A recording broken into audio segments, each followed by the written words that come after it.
La constitution d'un patrimoine est généralement un processus progressif. Si l'idée de devenir millionnaire du jour au lendemain est tentante pour beaucoup, les seuls moyens possibles de s'enrichir rapidement sont la spéculation, l'héritage ou les gains à la loterie. Il est intéressant de noter que la méthode la plus efficace pour s'enrichir rapidement consiste à tracer une voie raisonnable vers une croissance à long terme. En épargnant et en investissant le plus tôt possible, votre argent peut être composé plus rapidement, ce qui est le véritable secret de la création de richesse. Dans cette vidéo, nous allons examiner 10 façons d'accroître votre patrimoine le plus rapidement possible sans prendre de risques excessifs.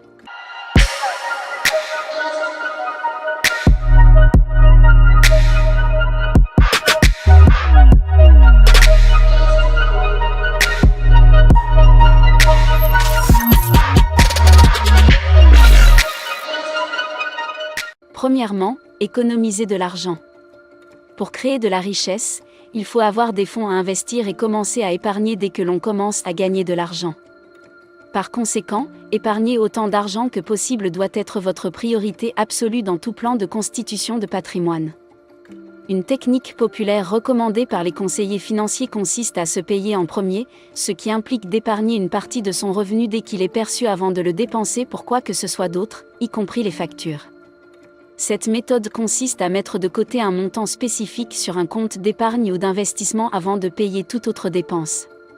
Bien que l'idée d'affecter une partie de vos revenus à l'épargne avant de payer les factures puisse sembler contre-intuitive, c'est un excellent moyen de donner la priorité à votre bien-être financier à long terme plutôt qu'aux dépenses à court terme. En outre, le fait de vous forcer à épargner peut vous aider à développer de bonnes habitudes financières, qui vous rapporteront des dividendes à l'avenir.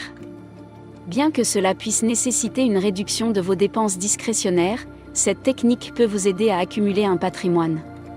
Cette technique peut vous aider à accumuler rapidement de la richesse et à composer votre épargne au fil du temps. Deuxièmement, ne soyez pas trop conservateur. Pour générer un patrimoine important, il est essentiel de trouver un équilibre entre votre goût du risque et des pratiques d'investissement prudentes.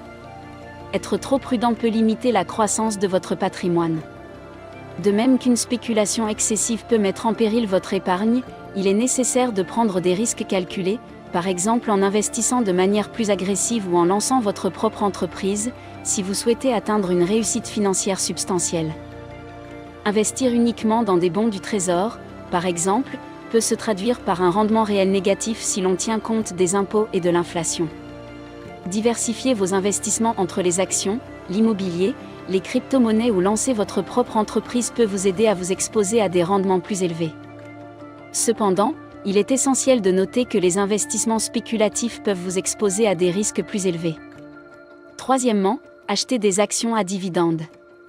Si les actions à dividendes ne semblent pas être un moyen excitant ou rapide de générer de la richesse, elles peuvent en fait constituer une méthode efficace pour accéder à une source stable et croissante de revenus et de gains en capital.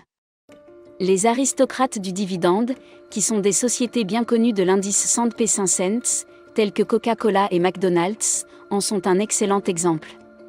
Ces sociétés ont augmenté leurs dividendes pendant au moins 25 années consécutives, ce qui témoigne de leur stabilité et de leur fiabilité en tant qu'investissement.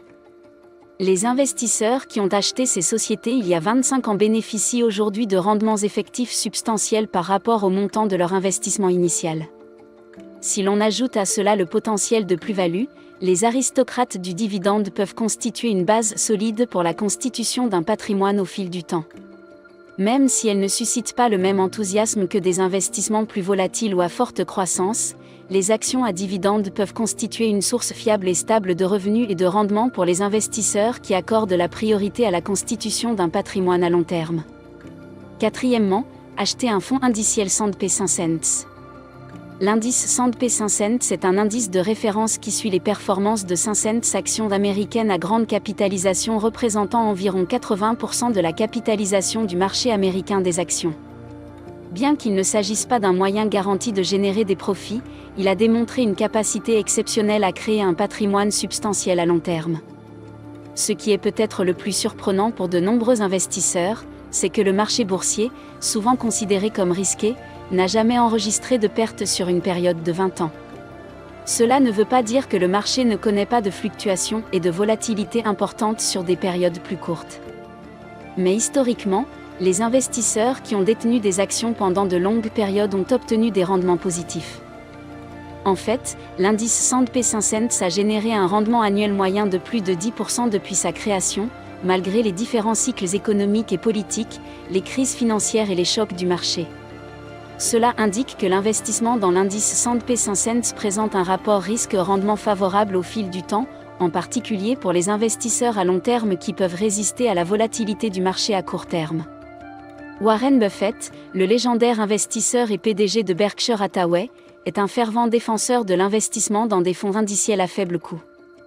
Il a déclaré qu'à long terme, un fonds indiciel S&P 500 c'est un choix judicieux pour la plupart des investisseurs. En fait, Buffett a demandé à son fiduciaire d'investir 90% de son patrimoine dans un fonds indiciel S&P 500 après son décès, soulignant ainsi sa confiance dans la capacité de l'indice à générer un patrimoine important au fil du temps. Numéro 5. Acheter un bien immobilier locatif. Gagner des revenus passifs est une stratégie cruciale pour se constituer un patrimoine rapidement et à long terme, et posséder un ou plusieurs biens immobiliers locatifs est l'un des meilleurs moyens d'y parvenir. Lorsque vous possédez un bien locatif bien géré, vous bénéficiez d'un flux de revenus régulier et fiable chaque mois, avec un minimum d'efforts supplémentaires de votre part. Bien que vous deviez trouver des locataires pour occuper votre bien et vous occuper des tâches d'entretien occasionnelles, vos revenus seront essentiellement en pilotage automatique. Contrairement aux versements hypothécaires, qui restent constants au fil du temps, les revenus locatifs peuvent augmenter régulièrement à mesure que les loyers augmentent. Cela signifie que vos locataires finiront par rembourser une partie ou la totalité de votre prêt hypothécaire, tandis que votre bien immobilier prendra de la valeur. Bien que la possession d'un bien immobilier locatif puisse nécessiter un investissement initial et une gestion continue, il s'agit d'un moyen très efficace de générer des revenus passifs et de se constituer un patrimoine au fil du temps. Sixièmement, continuez à demander des augmentations. Au fil du temps, le coût de la vie augmente progressivement. Et à mesure que vous acquérez de l'expérience et que vous devenez plus précieux pour votre employeur, il devient de plus en plus important de recevoir des augmentations de salaire régulières. Il est essentiel de suivre l'inflation et d'être payé à votre juste valeur. S'il n'est pas judicieux de demander continuellement des augmentations de salaire et d'ennuyer votre patron, vous devez profiter des moments opportuns pour justifier les ajustements de salaire en fonction de vos contributions. Il est important de noter que les personnes qui évitent de demander des augmentations de salaire ont moins de chances d'en recevoir, et qu'il s'agit donc d'une méthode précieuse pour accroître votre richesse. Septièmement, créer une entreprise. De nombreux milliardaires ont hérité de leur fortune, ce qui relève plus de la chance que de la stratégie, ou ont fondé leur propre entreprise. L'héritage est souvent attribué à la chance plutôt qu'à une planification stratégique, et n'est donc pas un moyen fiable de s'enrichir. En revanche, la création d'une entreprise prospère peut être un moyen plus probable de générer une richesse importante. Cependant, l'entrepreneuriat est une entreprise à haut risque, et de nombreuses nouvelles entreprises échouent au cours des premières années d'activité. Malgré ce risque, une entreprise réussie a le potentiel de produire d'énormes récompenses en termes de richesse à long terme. Pour réussir dans l'entrepreneuriat, il est essentiel d'avoir un concept commercial solide qui puisse se différencier sur le marché. Obtenez un financement adéquat pour soutenir l'entreprise et recrutez une équipe talentueuse pour mener l'idée à bien. Huitièmement, élargissez votre formation et vos compétences. Si vous voulez gagner le plus d'argent possible en travaillant pour quelqu'un d'autre, vous devez vous rendre indispensable à votre employeur. Une façon d'y parvenir est d'élargir vos connaissances et vos compétences dans différents domaines. Le fait de disposer d'un ensemble diversifié de compétences peut démontrer votre valeur en tant qu'employé, ce qui vous rend plus attrayant pour les employeurs potentiels et augmente vos chances de gagner plus d'argent. Il est également important de se concentrer sur le développement de compétences spécialisées qui sont très demandées, en particulier dans les secteurs de la technologie et de la finance.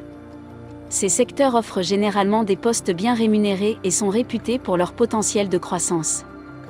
En perfectionnant vos compétences dans ces domaines, vous pouvez vous positionner pour de meilleures opportunités d'emploi et un salaire plus élevé.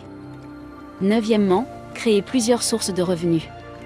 Il peut être difficile de se constituer un patrimoine si l'on ne dépend que d'une seule source de revenus. Même si vous épargnez une part importante de vos revenus, il vous faudra des années, voire des décennies, pour accumuler un patrimoine significatif. C'est pourquoi, Pour accroître rapidement votre patrimoine, il est essentiel de créer plusieurs sources de revenus. Un moyen courant d'y parvenir est de démarrer une activité secondaire qui complète vos talents et vos centres d'intérêt. Par ailleurs, si vous êtes freelance, vous pouvez augmenter vos revenus en obtenant davantage de clients dans différents secteurs d'activité.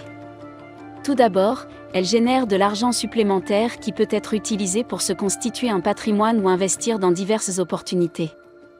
Deuxièmement, elle diversifie vos sources de revenus, ce qui vous rend moins vulnérable aux chocs financiers. Lorsque vous cherchez une activité secondaire, il est essentiel de tenir compte de vos compétences et de vos centres d'intérêt. Si vous aimez écrire, vous pouvez créer un blog, proposer des services de rédaction en freelance ou créer un livre électronique. Si vous êtes artiste, vous pouvez vendre de l'artisanat ou proposer des services de conception. En outre, vous pouvez envisager de louer votre propriété inutilisée ou de conduire pour des services de covoiturage afin de compléter vos revenus. Dixièmement, restez dans les limites de vos moyens. Le maintien d'un budget qui donne la priorité à l'épargne et à l'investissement est essentiel pour la stabilité financière à long terme. Il est important d'analyser soigneusement vos habitudes de consommation et d'identifier les domaines dans lesquels vous pouvez réduire vos dépenses. En établissant un budget et en le respectant, vous pouvez contrôler vos dépenses et vous assurer que vous disposez de suffisamment d'argent pour couvrir vos dépenses essentielles et alimenter vos comptes d'épargne et d'investissement. Il est également important de revoir et d'ajuster régulièrement votre budget pour tenir compte de l'évolution de vos revenus et de vos dépenses, au fur et à mesure que vous vous efforcez d'atteindre vos objectifs financiers. Vous devrez peut-être modifier vos habitudes de dépenses et d'épargne pour vous assurer que vous restez sur la bonne voie. En outre, la fixation d'objectifs financiers spécifiques peut vous motiver à respecter votre budget et à prendre des décisions financières judicieuses. Que votre objectif soit d'économiser pour le versement initial d'une maison, de rembourser des dettes ou de constituer un fonds de retraite, il est important d'avoir un objectif clair en tête pour vous aider à atteindre vos objectifs. Avoir un objectif clair en tête peut vous aider à rester concentré et discipliné dans vos habitudes de dépenses et d'épargne. Dépenser moins que ce que l'on gagne et donner la priorité à l'épargne et à l'investissement est la clé de la réussite financière à long terme. La clé de la réussite financière à long terme est de la constitution d'un patrimoine à vie. Voilà qui conclut la discussion d'aujourd'hui. Nous apprécions votre retour d'information et vous serions reconnaissants de nous faire part de vos réflexions dans la section des commentaires ci-dessous. Si vous avez trouvé ce contenu utile, n'hésitez pas à nous donner un like et à vous abonner à notre chaîne. N'oubliez pas d'appuyer sur l'icône de la cloche pour rester informé de nos dernières vidéos. Nous nous réjouissons de vous retrouver la prochaine fois. Vivre et non survivre. Soyons prospères.